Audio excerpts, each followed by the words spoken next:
Hello everyone, welcome to भारतीय study circle. जी हाँ दोस्तों, आज हम इस वीडियो सीरीज़ में बात करने वाले हैं विद्युत बल्ब के बारे में।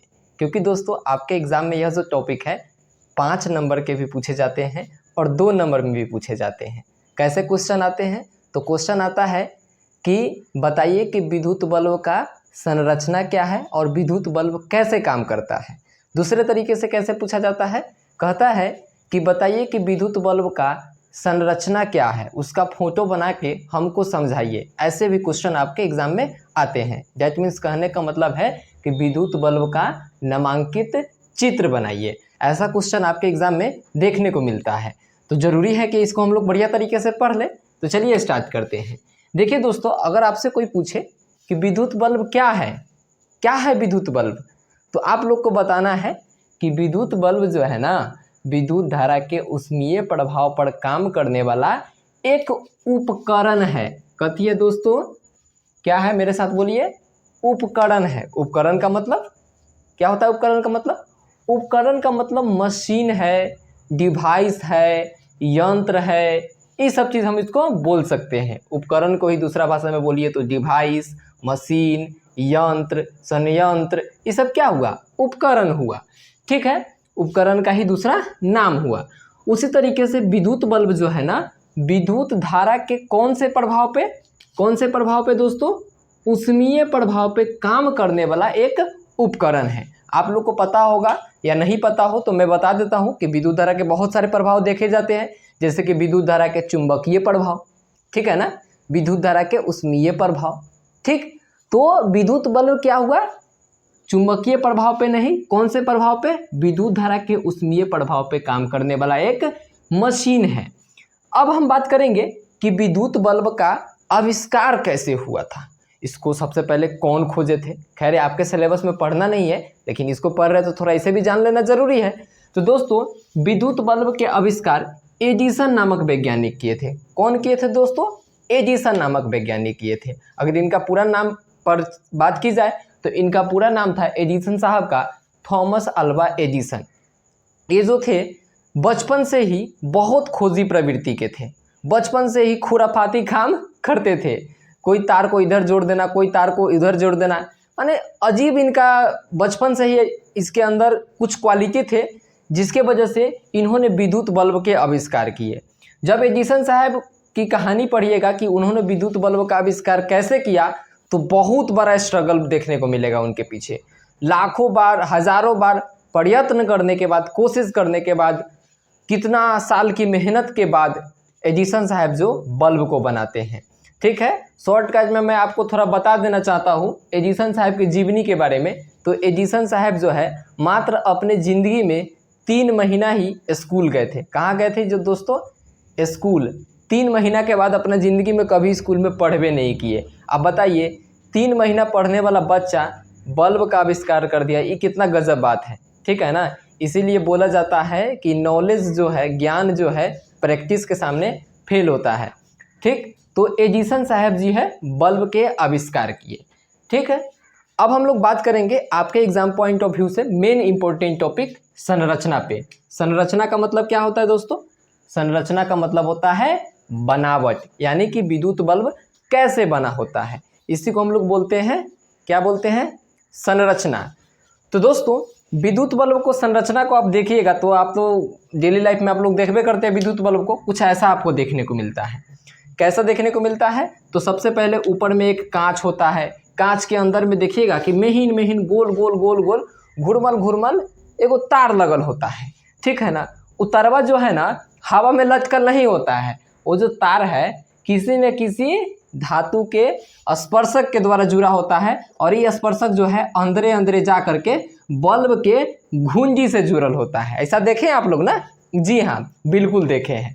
तो अब कहिएगा सर जी कि इतने लिख देने से संरचना खत्म? सीधे लिख देंगे कि एगो कांच के ग्लास टाइप का बनाया हुआ रहता है, गोल टाइप का बनाया हुआ रहता है, ओकरा अंदर में घुरमल घुरमल रहता है, इसी को बोलते हैं विद्युत बल्ब का संरचना। जी नहीं, ऐसे नहीं होगा। आप साइंस के स्टूडेंट हैं, साइंस पढ़ रहे हैं, फिजिक्स पढ़ रहे हैं, तो आपको डीप में नॉलेज होना चाहिए। आम जनता की तरह आप भी जानिएगा तो क्या ठीक नहीं है। तो चलिए इसका संरचना पर हम लोग डिटेल में बात करते हैं। जब इसका आप संरचना डिटेल में देखोगे तो इसके अंदर एक पार्ट होता है, उस पार्ट को हम लोग बोलते हैं तंतु या फिलामेंट। क्या बोलते हैं दोस्तों, मेरे साथ बोलिए, तंतु या फिलामेंट। समटाइम इसको तंतु भी बोलते हैं और समटाइम इसको फिलामेंट भी बोलते हैं। केने है फिलामेंट दोस्तों, तो ये है फिलामेंट, तंतु या फिलामेंट। ये क्या होता है दोस्तों, तो टंगस्टन की ऐठी हुई कुंडली होती है। टंगस्टन क्या होता है दोस्तों, आप लोग को पता होना चाहिए, टंगस्टन एक धातु है। तो क्या करते हैं कि फिलामेंट या तंतु बनाने के लिए हम क्या करते हैं, टंगस्टन नामक धातु को लेते हैं और उस धातु को ऐंठ ऐंठ करके ऐसे ऐसे गोल गोल गोल गोल गोल गोल करके क्या करते हैं कि उसका हम लोग कुंडली बनाते हैं। क्या बनाते हैं दोस्तों, कुंडली बनाते हैं। पंडित जी वाला कुंडली नहीं, पंडित जी कुंडली मिलाते हैं ना, बच्चा का जन्म होता है तो उसका कुंडली बनता है, तो वो वाला कुंडली नहीं।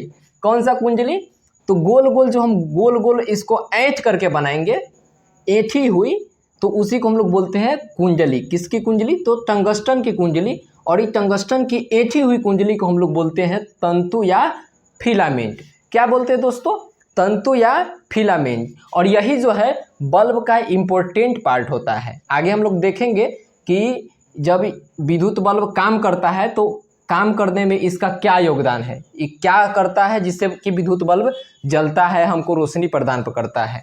ठीक है, आगे हम लोग बढ़ते हैं। अगला है 2 नंबर, कांच की बल्ब। कांच की बल्ब को तो आप लोग आसानी से देखे होंगे कि ये जो टंगस्टन की ऐंठी हुई कुंडली होती है, ये जो क्या होता है कि कांच के एक शीशा होता है, उसके अंदर फिक्स रहता है। ठीक है, तो कांच की बल्ब पर हम जिसे डिटेल्स में बात नहीं करेंगे। उसके बाद है 2 स्पर्शक स्टैंड। 2 स्पर्शक स्टैंड कहने का मतलब कि जो ऐंठल कुंडलियाँ बनाए हैं हम लोग टंगस्टन की, कौन धातु की बनाए हैं दोस्तों, टंगस्टन की। तो ये टंगस्टन की ऐंठी हुई कुंडली को हम हवा में थोड़ी ना लटका देंगे, कहेंगे लो जादू मंत्र मार दिए, अब पड़ी आके इसको हवा में लटका दो जादूगर की तरह। हम लोग जादूगर थोड़ी ना है, ठीक है ना।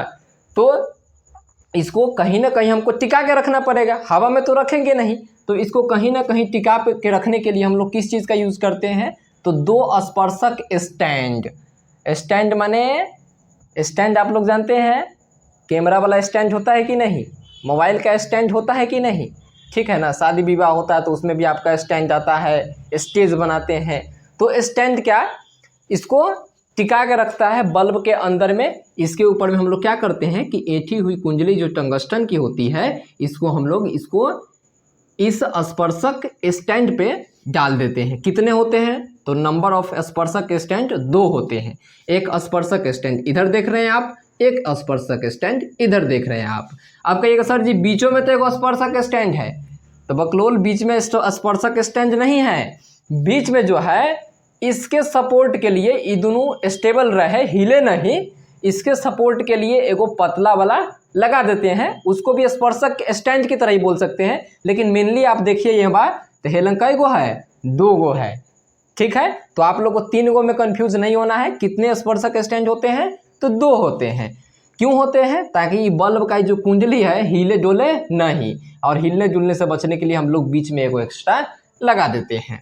उसके बाद क्या करते हैं कि निम्न दाब पर निष्क्रिय गैस भरते हैं। क्या भरते हैं दोस्तों, निष्क्रिय गैस।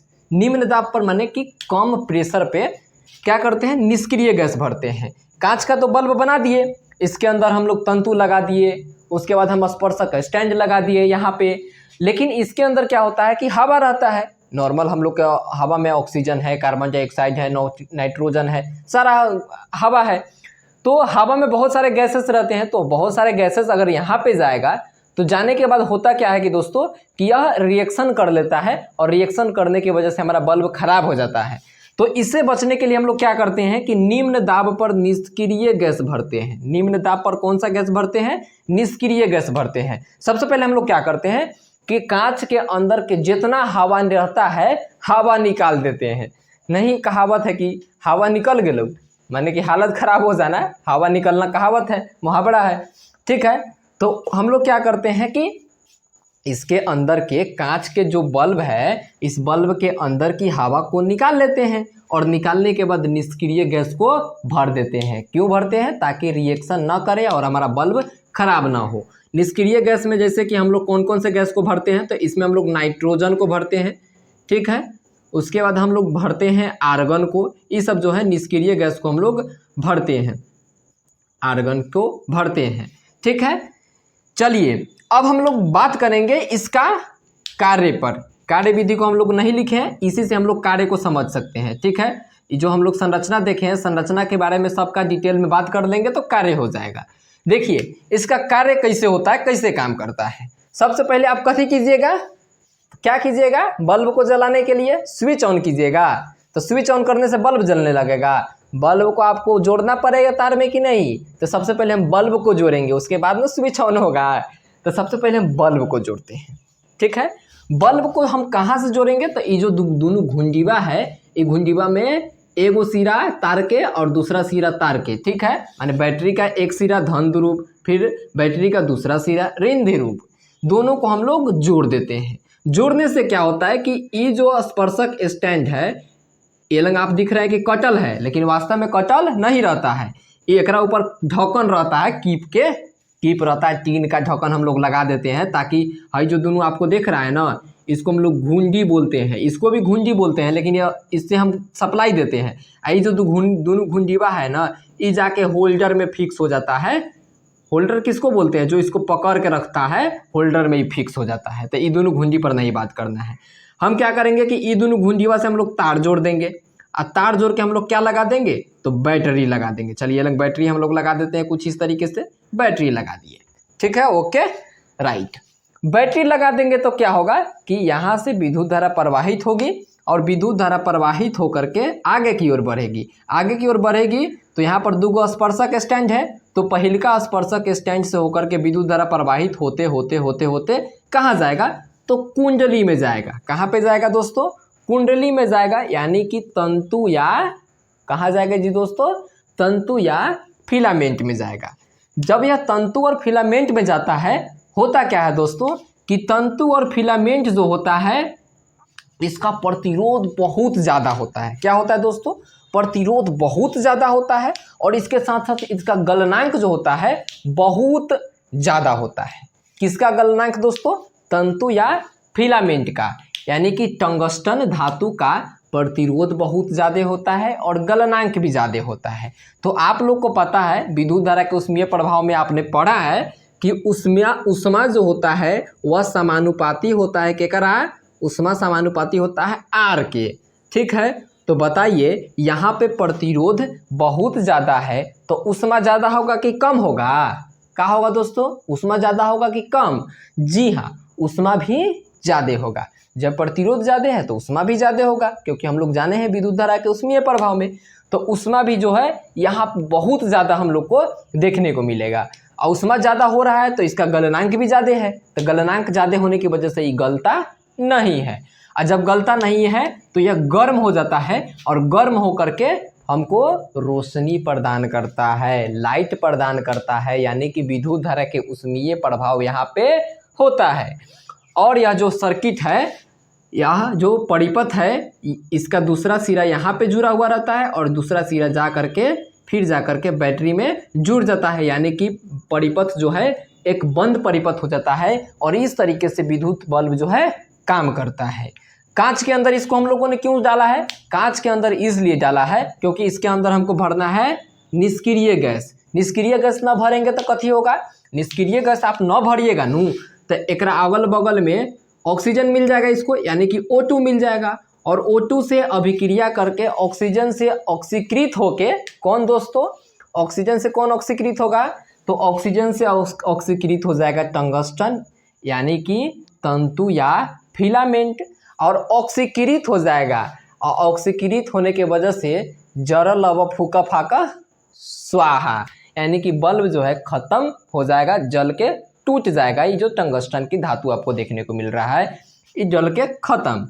तो इससे बचने के लिए हम लोग क्या करते हैं कि कांच का बल्ब बना देते हैं, और ओकरा अंदर के हवा निकाल लेते हैं, और हवा निकाल के निम्न दाब पर निष्क्रिय गैस भर देते हैं, ताकि यह ऑक्सीकृत ना होए। कौन ना ऑक्सीकृत होए, कांच का जो अंदर में हम लोग लगाए हैं तंतु या फिलामेंट।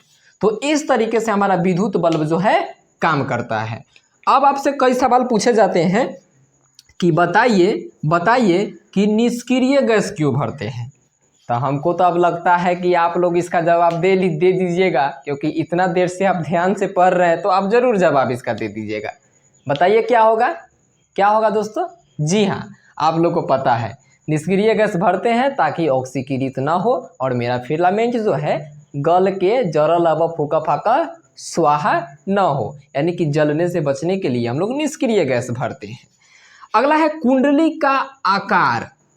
जो हम लोग तंतु या फिलामेंट बना रहे हैं किसका? टंगस्टन की, तो इसको हम लोग कुंडली नुमा क्यों बना रहे हैं? आई जो आप देख रहे हैं गोल गोल गोल गोल, कौन जरूरी है गोल गोल बनाना? ऐसा करेंगे सीधे एगो स्पर्शक दूगो स्पर्शक ऐसे है तो हेलंग से टंगस्टन ले जाकर ऐसे जोड़ देंगे, जोड़ सकते हैं ना, ऐसे भी तो जोड़ सकते हैं। लेकिन सर जी आप बोल रहे हैं कि इसको कुंडली के आकार में बनाते हैं, कुंडली के आकार में बनाने से कहते कौन फायदा है? माँ कुंडली कौन मैच होता है का? कुंडली के आकार बना देने से माने पंडित जी वाला कुंडली मैच होता है? नहीं। देखिए कुंडली के आकार क्यों बनाते हैं, देखिए अगर ऐसा आप बनाइएगा नॉर्मल सीधा तो क्या होगा कि मान गए यहाँ से लेकर के यहाँ तक की दूरी जो है 2 सेंटीमीटर है, ठीक है, तो 2 सेंटीमीटर ही होगा। लेकिन अगर ऐसे बनाइएगा गोल गोल गोल गोल कुंडली नुमा, गोल गोल रानी वाला सिस्टम, तो कुंडली नुमा बनाइएगा तो क्या होगा कि यहाँ से मान के यहाँ तक की दूरी 2 सेंटीमीटर होगा, तो ये पूरा का दूरी जो होगा हो सकता है कि 15 सेंटीमीटर हो जाए, 20 सेंटीमीटर हो जाए, माने दूरी इतने हैं। इतने दूरी में हम लोग 15 सेंटीमीटर 20 सेंटीमीटर लंबा लंबा तार हम लोग लगा पा रहे हैं। लेकिन सीधा बनाएंगे कुंडली नुमा नहीं बनाएंगे तो क्या होगा कि जो हमारा टंगस्टन की तार है वह कम लगेगा और यहाँ ऐसा बनाने से टंगस्टन की तार ज़्यादा लगेगा। और टंगस्टन की तार ज़्यादा लगने से फ़ायदा क्या है कि इसका जो है प्रतिरोध ज़्यादा हो जाता है, और प्रतिरोध ज़्यादा होगा तो ऊष्मा भी हमको ज़्यादा देखने को मिलेगा। अगला है टंगस्टन की धातु का ही उपयोग हम लोग क्यों करते हैं? तो टंगस्टन की धातु का उपयोग इसलिए करते हैं क्योंकि इसका गलनांक ज़्यादा होता है और प्रतिरोध भी ज़्यादा होता है। ठीक है, थैंक यू, धन्यवाद।